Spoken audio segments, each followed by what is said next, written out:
Was that Jamie's best game, you think? It's pretty good. It's pretty good. It's trending more in the right direction as far as hang distance and what we want to accomplish.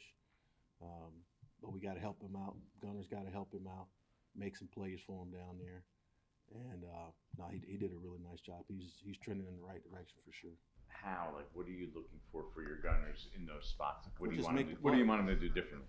Catch the ball, don't First drop one, it. But no, there's some little small nuances within our scheme. What we want to do, working back towards the goal line, the punt side gunner, and then being able to have a better angle coming back to the ball, and just doing little stuff like that, just making sure we're doing our job correctly, and to put themselves in a better position so they can make the plays.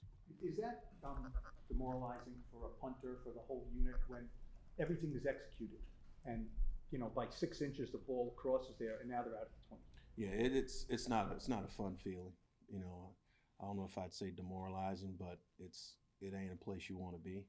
It frustrates you, but we got to make sure we do a better job of that and just taking advantage of those opportunities when we get them. Thomas, when he has a punt, let's say from the 40-yard line, trying to get it in close, is there a spot where it should bounce, like 5 or something? Yeah, you want to give ourselves a chance. Ideally, if the ball hits around the 4 or the 5 yard line, that's not a bad thing. But again, you got the fundamentals of the game: catch the ball, see it all the way into your hands, and just he has to do his job by giving the coverage team an opportunity to down it. So you don't want the ball to hit at the 1. If it does, you want it to bounce backwards. But if it hits and dives into the end zone, it just makes it difficult. And conversely, if it hits at the 5 and you're there to get it, you got to catch the ball. I mean, it's not rocket science. It's pretty simple. Does having him help at all this week when you're going against a lefty punter? Oh, absolutely. They've been, obviously they've been sitting ever since training camp. So, and Jamie and Tress are very similar in how they hit the ball. They like to hit the same style of punt. So, it should be. It shouldn't be anything new because they see the same lefty spin with the same kind of power every day. What makes Tress so effective? He is he's a ball striker. Like he's one of those guys where he's so effective hitting his directional ball out to his left, and then he can hit that pull spiral, and it's going the complete opposite direction with hardly any hang time, and it just goes. Like it just goes forever. And when his ball hits the ground, it just rolls. So when he's in the 30-yard backed up, 60-yard backed up, that ball could easily be inside the 10, inside the 5 quickly. Curious why you think that punting the ball, angling it out of bounds has become so out of style. Guys, there used to be guys that were really good at it. What is it now that makes not just you, but other people around the league just not really want to do it? It's not that, like, that's a hard skill. Like, that is a really, really hard skill. I guarantee if you poll every special teams coach, and if you could limit their ability to return the ball and punt out of bounds, they'd want to do it. But it's just hard. It is. But because that's what we want to do. We want to be able to punt the ball out of bounds. But it's not an easy skill to do.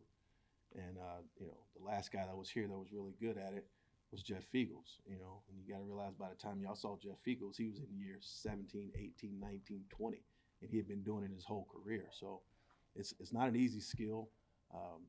But you see a lot of power punters. These guys are bigger, stronger, and faster than Jeff was. And Jeff will be the first one to tell you, these are some big, strong guys. You look at Jamie. Jamie's a big, strong human being.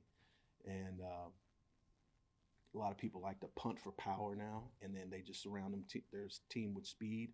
And now you can flip the field and really affect field position. So it's kind of a different game than it was in the 90s and early 2000s than it is now. You obviously have a long history with a certain free agent wide receiver who's going to visit here tomorrow. Like, I'm just curious, have anyone asked you, like, what Odell is like, and what was it like coaching him? No, nobody's asked me anything. If they want my opinion, they give it to me. No, I'm just kidding. No, it was great coaching Odell. I had him 3 years at LSU. obviously a dynamic player there from his freshman year all the way up until he left. It was fun watching him grow as a young man coming in as a 17-year-old freshman and leaving, becoming a first-round draft pick, and then watching him, his first few years in the league. It was fun. He was fun to coach, and super talented guy. Pretty good punt returner too. No, not too bad. He wasn't bad. I had some good fond memories of Odell, versus Ole Miss, in a shootout, returning a punt for about 60, 70 yards for a touchdown. It was fun, special time. I think in 2019, wasn't Joey Slay here for a coffee break? I mean, what's changed in his game? Joey has done a really good job of, just bringing his game along, maturing. And, the first time he was here for a hot second, and we gave him some things to go home and work on. And when he came back the next time, you could tell he had worked on it. And Joey's leg is super live. Like, he has a very strong leg. And he's very smooth, very methodical. And he doesn't swing outside of his body. Like, he doesn't overswing. He's very compact.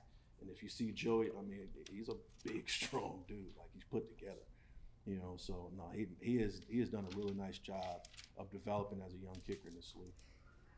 Does Pimpleton have any chance of returning kicks in game action, or do you think he's more of a developmental player? They all got chances. Every guy on our roster, from the top down and bottom up, got an opportunity, as far as like the guys that are working back there returning kicks, and even the guys that are just teams guys. Like, our whole roster's live. Like, at any point in time, those guys could be up and be playing. You look at Trent Thompson last week. Day before the game, boom, he's up and he's playing. So now all these guys got to be ready for the opportunity, and we talk about it all the time in this room. Like, you got to stay ready, because it might be literally the night before the game to where you get the tap on the shoulder. You got to be ready to go. You've obviously been in this league a long time. You've watched the trends week to week, year to year. With the return game, both punt and kickoff, I mean, you hear people talk about how it's changed through the years, but has your approach changed? I mean, do you identify certain areas and say, you know what, maybe we pull back a little bit on expectations here on kickoff, and we need to get more out of punt because of the lack of return in another area and field position and everything else? How do you approach that? The expectation level never changes. Like, we always want to perform at a high level.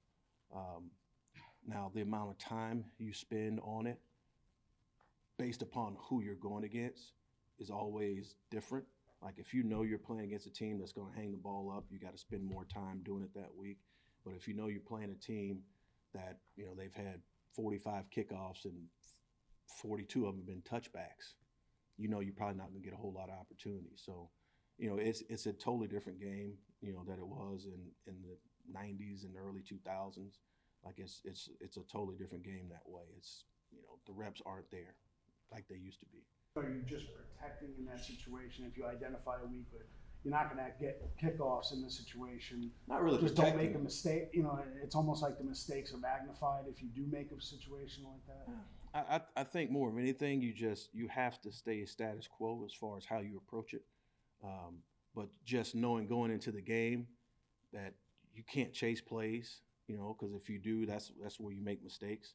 Just knowing that, okay, going into this game, we're probably not going to get a lot of opportunities, especially if we're playing a team indoors and that team doesn't like to cover kickoffs. You just know going in, you're probably not going to get a whole bunch of them. So instead of spending 30 minutes talking about their kickoff coverage team, I might spend 15.